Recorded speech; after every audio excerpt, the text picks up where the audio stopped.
got a little camp trailer, I think. Him and his wife too, stays in. And he'll take off over there to Finland or to Ned or India somewhere like that. He ain't asked nobody for no money.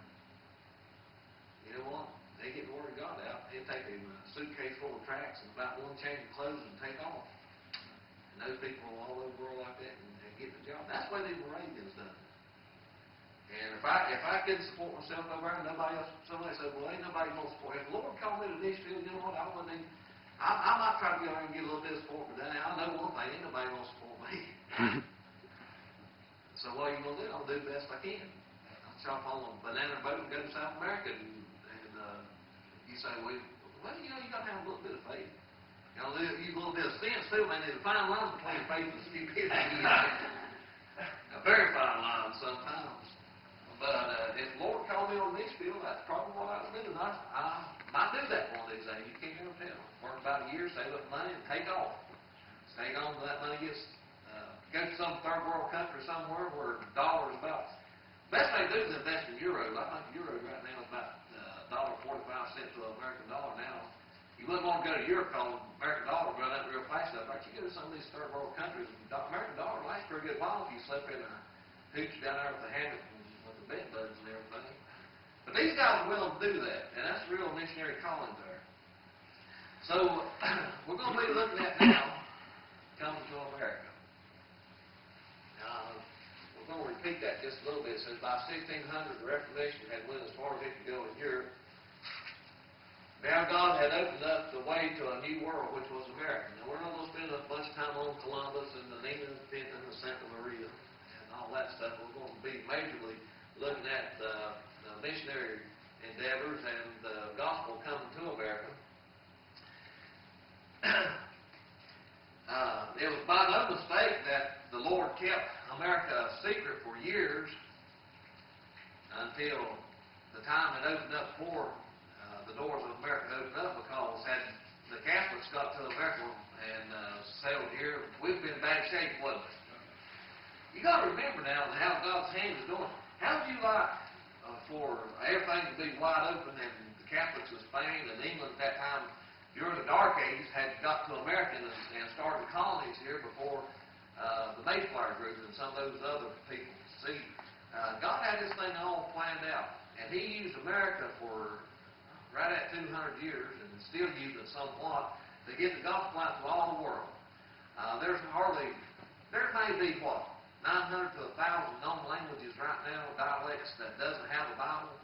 That's not many compared to the thousands and thousands that do have a Bible, and that came from America. So God's used America for years to get the gospel out to all the world. And that's the reason why He said over there in Revelation that it's talking about the church of Philadelphia, and that's the church that we're going to be, the church age that we're going to be looking at right now. He said, I have set before thee what? An open door that no man can shut. And when God opened that door to America, the flood of Christianity come in here, and the gospel started getting out all over the world, and God used this country to get the gospel out. And when this country ceases to get the gospel out to the world, then God will cease to bless America. And you see right now, there's other countries, believe it or not, are sending missionaries to America. Amen. That's a shame, isn't it? The Mayflower group is one of the main groups that you'll know that came over here in 1620. They were Puritans out of the Anglican Church.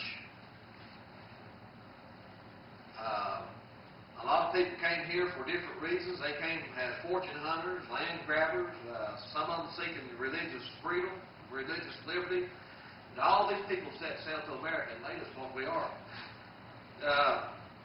This Puritan group here on the Mayflower, we're not going to get into the Magna Carta, which was, we might get into a little bit later when we get to the Constitution of the United States. The Magna Carta was drawn up on the Mayflower, which was pretty much the basis of our Constitution. These were groups which still believe pretty much in a church-state setup. So when they come up here, they were still believing that the church and the state should be pretty close to the same. But they were conservatives within the Anglican Church, and they were branded as separatists or heretics. And so being persecuted, they came to America. Nearly 20,000 followed them from the the year 1629 to 1640, and they followed them up here in protest of, guess what? Having to use the Anglican prayer book. That sounds pretty petty, doesn't it? Somebody said you have to use the Anglican prayer book. Well, why don't they just say to shove it? We ain't going to use it. See, in those days, you didn't just tell somebody to shove it because you had a king, and the king told you what you were going to do. And if you didn't do what the king told you to do, well, they had guillotines back in those days for people like that.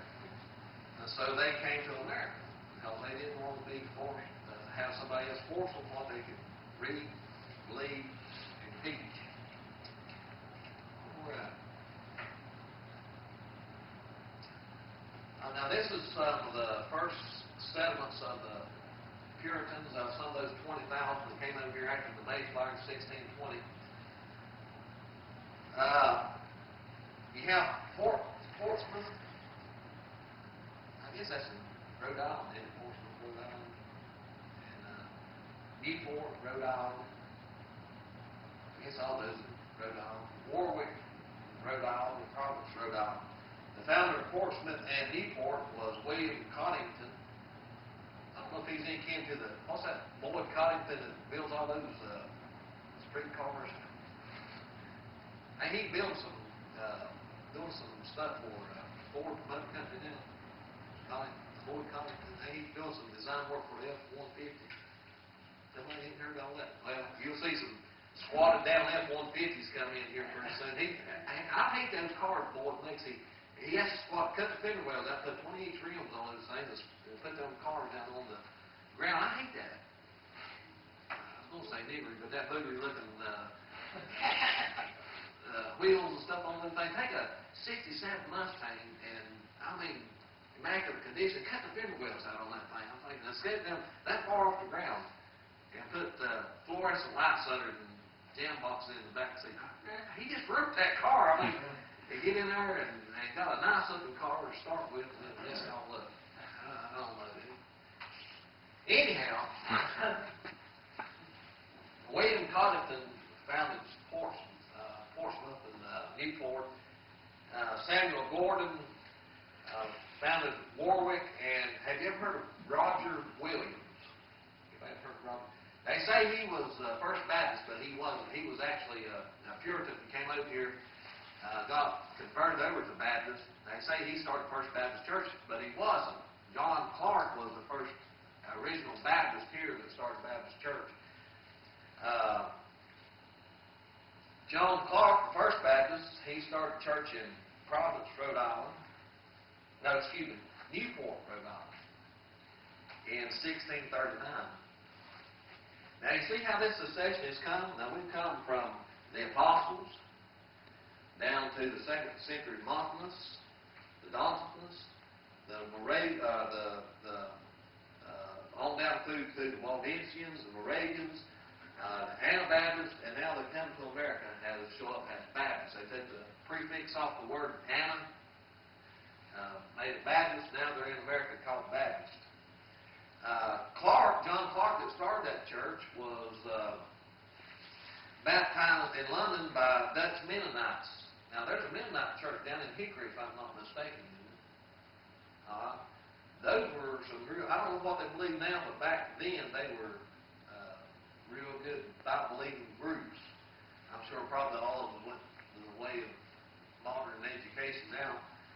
But the Mennonites came from the Waldensians over in Italy, Germany, and Switzerland. And so you'll find out how that secession is going. So we've got a man from, he was a Baptist, came from the Anabaptists, which came from the Mennonites, which came from the Waldensians, and all the way back to the 2nd century Montanus. And at this time, that would be 1600s. Let's see if I got that on. That's too far. Push enter.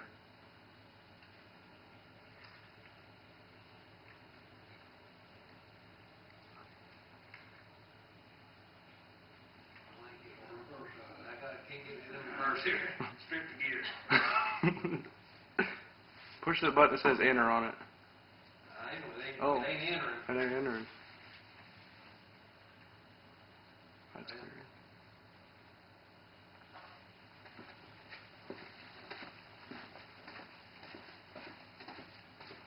Had technical difficulties. I don't have an IT into it. Oh, we can go back. Go to the original article here. There we go.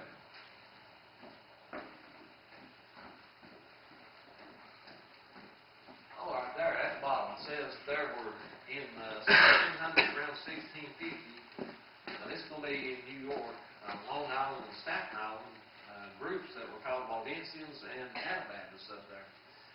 I didn't know that.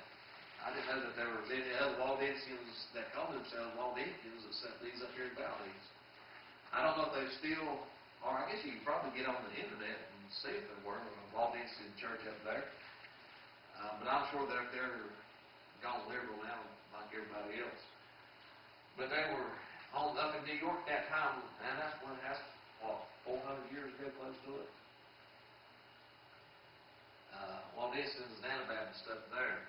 So you see how that thing's going over here.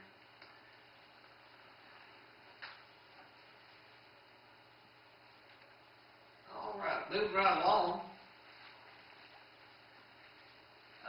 Write down in your notes if you're taking notes.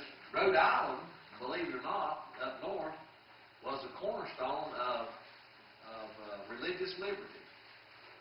That's where religious liberty started in America. Now, you've got to remember, when you had all these Anglicans, Puritans, and all these Church of England, all these other people coming over here during this time, they were still persecuting Baptists. And they were still persecuting other people that didn't believe like them. As a matter of fact, we may not have time today, but I'll read you some stuff that happened to some of these Baptists over here. But in Rhode Island, Charles I of Spain, he set apart a charter of religious liberty. Why do you think he did that? He was Catholic. He wants the Catholics over here not being persecuted, because back then the Catholics turned around the other way, and the Protestants were persecuting the Catholics. They'd kill a Catholic over here like the Catholics were killing Protestants in England. So he said, all right, boys, we'll time out. We're going to have to quit this killing until we get the toehold. Yep. And then once we get a foothold over here in America, we'll resume the killing once we get empowered. Yep. Now that's the way they think, believe it or not. But that did help us out, because there were so many diverse groups over here that the Catholic Church really didn't even get started. Have you ever noticed why they call Maryland, you ever know, if you break that down, you know what that says? Mary Land. You know who Mary was? That's the Catholic demon of their God. Yep. Amen. Maryland is a Catholic, started as a Catholic country, a Catholic colony, I guess you'd say. So that's the reason why you have Maryland up there. Let's go ahead and read you some of these things about, I've got a few minutes here. I don't want to bore you to death. About persecution of Baptists in the early colonies.